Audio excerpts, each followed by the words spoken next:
Hoy por fin llegó el día en que aprenderás la ley más famosa de la electricidad. Y sí, me refiero a la ley de Ohm. Para esto necesitas comprender el concepto de resistencia eléctrica. Pero no solo eso, también te enseñaré la ley de Watt. Esto quiere decir que también comprenderás el concepto de potencia eléctrica. Pero antes, para comprender en su totalidad los conceptos de este video, debes comprender primero los conceptos de corriente y voltaje. Estos fueron los conceptos que enseñé en el video anterior, y si aún no lo has visto, te dejo el link en la descripción de este video. Recuerda que este es el tercer video de la serie Electrotecnia. Del video anterior nos quedamos con que la corriente eléctrica es el flujo de electrones a través de un material conductor. Y el voltaje es la acumulación de cargas negativas en un polo, o sea, átomos, los cuales tienen un exceso de electrones, y de cargas positivas en el otro polo, o sea, átomos con ausencia de electrones.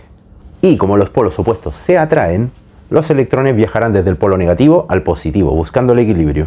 Ahora vamos a comprender el concepto de resistencia eléctrica. La resistencia eléctrica es lo que se opone al paso de la corriente, dificultando su paso. En internet encontraremos una serie de imágenes divertidas que nos facilitan la comprensión de este fenómeno.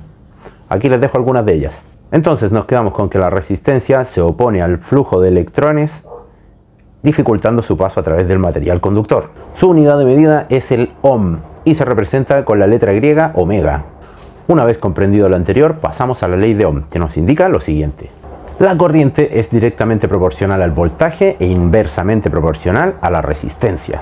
Para comprender esto nos vamos a ayudar de esta imagen ayuda memorias, que nos va a servir para encontrar cualquiera de las tres unidades, voltaje, corriente o resistencia, siempre y cuando conozcamos las otras dos.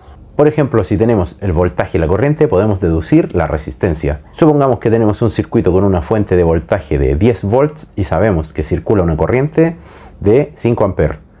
Sabremos que nuestra resistencia es de 2 ohm al dividir el voltaje entre la corriente. De paso diremos que este es el símbolo de una batería y este es el símbolo de una resistencia, aunque también indistintamente se puede utilizar este otro símbolo para la resistencia. Esta vez vamos a suponer el caso contrario, en el cual conocemos el valor del voltaje y de la resistencia. Por lo tanto, debemos averiguar el valor de la corriente eléctrica. En esta ocasión tendremos una batería de 24 volts y sabemos que nuestra resistencia tiene un valor de 6 ohm. Por lo tanto, miramos nuestro triángulo ayuda memorias y deducimos que para obtener el valor de la corriente debemos dividir el voltaje entre la resistencia.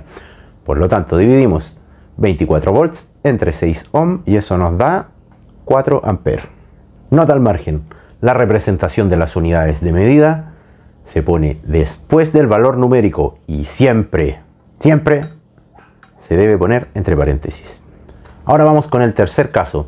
Aquí conocemos de antemano el valor de la intensidad de corriente y el valor de la resistencia, pero desconocemos el valor del voltaje. En este caso no hay que dividir, sino multiplicar. Vamos al triángulo ayuda memoria y nos damos cuenta de que debemos multiplicar el valor de la resistencia por el valor de la intensidad de corriente para obtener el voltaje de la fuente. Entonces multiplicamos los 3 amperes por 4 ohm y nos da 12 volts.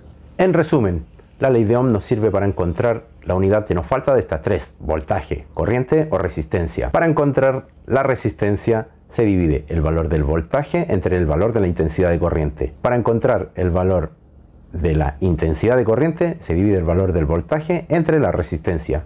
Y tercero, para encontrar el valor del voltaje, la resistencia y la corriente eléctrica se multiplican.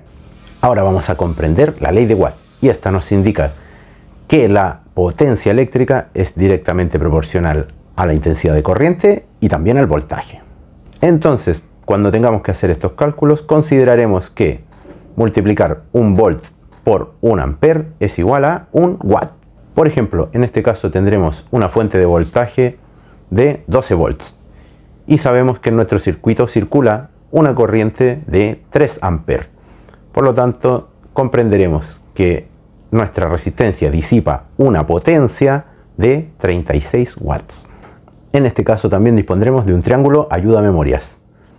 Si la potencia viene dada, entonces para obtener la unidad que nos falta solamente debemos dividir la potencia eléctrica entre la unidad que ya tenemos. Por ejemplo, para encontrar la intensidad de corriente debemos dividir potencia entre voltaje.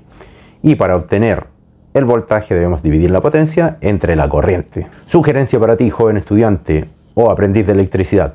Primero resuelve las unidades a un lado y luego incorpora los números al otro lado. Hasta ahora las matemáticas han sido sumamente sencillas, solamente tienes que saber multiplicar y dividir. De hecho, ni siquiera tienes que saberlo, puedes utilizar la calculadora. En síntesis, hoy aprendimos que la resistencia es lo que se opone al paso de la corriente y que si multiplicas el valor de la resistencia medido en ohm por el valor de la intensidad de corriente medido en ampere, obtenemos el valor del voltaje. Fíjate que en el triángulo ayuda a memorias de la ley de Ohm es el voltaje el que está en el numerador. Esto quiere decir que para obtener la resistencia o la corriente debemos dividir el voltaje en la unidad de la cual dispongamos, ya sea corriente o resistencia. En el caso de la ley de Watt es la potencia eléctrica medida en watts la que está en el numerador. Por ende, para encontrar el voltaje o la corriente debemos dividir la potencia en cualquiera de las dos unidades de las cuales dispongamos. En el siguiente video haremos algunos ejercicios sencillos utilizando la ley de Ohm y la ley de Watt para despejar unidades. Y más adelante aprenderemos las conexiones serie y paralelo para aprender a sumar y a obtener las resistencias equivalentes. Suscríbete para aprender más sobre energía. Te saluda Víctor con V de voltaje.